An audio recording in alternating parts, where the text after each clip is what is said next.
Wanopi Studio.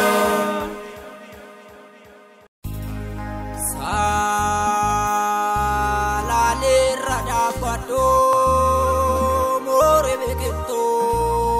muka ejersa yare natento lo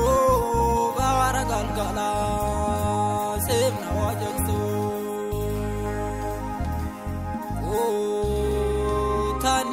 tani to mi girabada mali bukisu so bani jalale nama madu pesane shambale tagarara bukisi dire zaina yamna wali nagaru bil silki dani nasomna argamo badaguba murishi malang kakalofuda asene so jalale wanu mankabo sef gogorada Hoda masa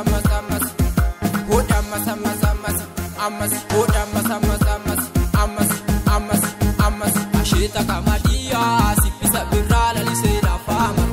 turbe wala gararo biwarim neko ashita kamadia sipisa birala lisela fama turbe wala gararo biwarim neko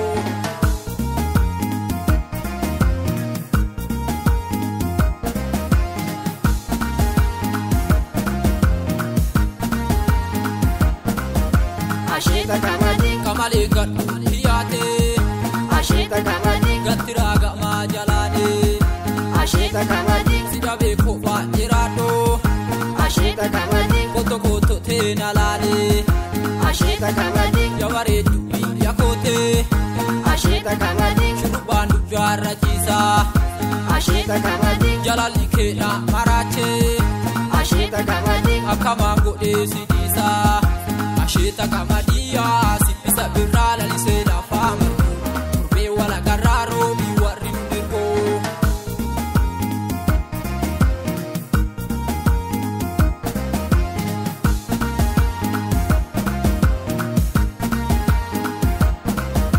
Ashita kamadi ashufe mbada kaloda Ashita kamadi sisipin kalo jabete Ashita kamadi korora kena obase Ashita kamadi kotote natte maramete Ashita kamadi loko wa shigirkireto Ashita kamadi bakasi wa metikoto Ashita kamadi belanga kenya kabajito Ashita kamadi binafi ijalaleto Ashita kamadia sipisa birala lisela fama turbe wala gararo biwarim neko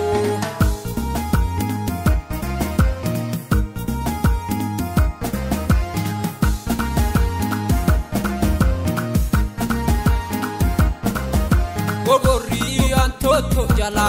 kille sirase fide gogori antoto jala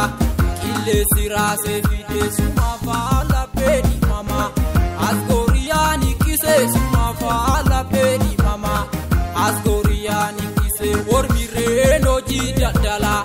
jalala nadi pise ormireno jidadala